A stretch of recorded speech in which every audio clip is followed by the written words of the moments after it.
Hello, good morning. দিনটা ছিল ২১শে নভেম্বর সকালবেলা। এখন ঘড়িতে ৭:৩০টার মতো বাজছে। আমি এখনও ঘুম থেকে উঠিনি। আমি ঠিক ৮টার সময় উঠব। ঘুম তো আমার একটু আগে ভেঙে যায়, কিন্তু ওই যে ল্যাদ খেতে খেতে ৮টা বেজে যায়। এখন আর ব্ল্যাঙ্কেট গায়ে নিতে হয় না, এরকম একটা কাঁথা নিলেই যথেষ্ট। আমি ফ্যানও চালাই। এইগুলো আমাদের বাড়িতে হাতে বানানোই কাঁথা। ফুল স্পিডে ফ্যানটা চালিয়ে কাঁথা নিয়ে নেওয়াটাই আমার অভ্যাস। এদিকে বিছানা তো আমাকে উঠতেই দিচ্ছে না। এই বিছানা ছেড়ে সকালে উঠা যে কী কষ্টের। ওইদিকে আমার মা চিৎকার করতে করতে চুপ করে গেছে। যতই করুক আমার কান নাক কিচ্ছু নেই। আমি ঠিক ৮টার সময় ঘুম থেকে উঠি।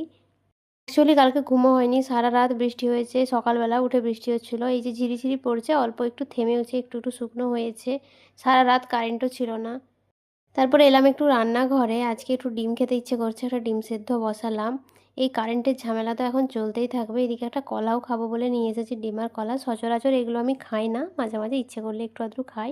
নয়তো সকালবেলা একটু চা আর বিস্কুটই খাই। চা খাই না, মানে বিস্কুটটাই একটু খাই। এখন এবারে কারেন্ট নিয়ে বড্ড ঝামেলায়, রোজকার কারেন্ট যাওয়া রাত্রেবেলা। ভাবছি একটা ইনভার্টার নেওয়া হবে, বাবাকে বলেছি, দেখি কাল পরশুর মধ্যে বলছে একটা ইনভার্টার নিয়ে নেবে। তারপর চলে এসেছিলো এদিকে আমার ল্যাজ। এখন আমরা দুজনে খেলছি।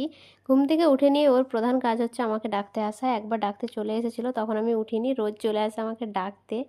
একদিন গোটা রুম বাগিয়েছিলাম, কিন্তু আলনাটা রয়ে গেছিলো। আজকে ভাবছি আলনাটা বাগাবো। কেমন একটা দেখো এটা ওটা ঝুলছে, বাজে লাগছে দেখতে। এই এখনই আলনাটা বাগিয়ে ফেলবো। রুমটা একটু বেশ এখন ভালো লাগছে, একটু অন্যরকম। এদিকে আজকে মুড়ি খাওয়ার জন্য মা করেছিল পেঁয়াজি। সাথে এদিকে ছিল আলু ভর্তা, এটা বেশ মশলা দিয়ে করবে। আর ওইদিকে পেঁয়াজ লঙ্কা এই সমস্ত কিছু থাকে। আমাদের মুড়ি খাবারও ৩-৪ রকমেরই হয়। একটা খাবার আমরা কেউই খাই না।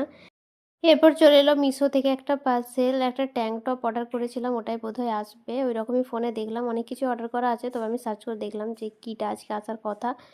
ওটা এখন রিসিভ করতে এলাম। একটা মজার ঘটনা বলি। যুবসাথী থেকে তো সরকার টাকা দিয়ে দিয়েছে, মানে বেকার ভাতা থেকে তো আমরা টাকা পেয়েই গেছি। আমি সব টাকা শেষও করে ফেলেছি, ১,৫০০ টাকা জামা কাপড় কিনেই।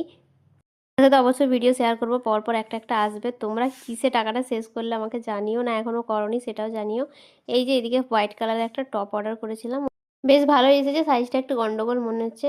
আচ্ছা চলো তাহলে ওইদিকে রুমটার কাছে যাই, আলনাটা বাগিয়ে ফেলি চট করে।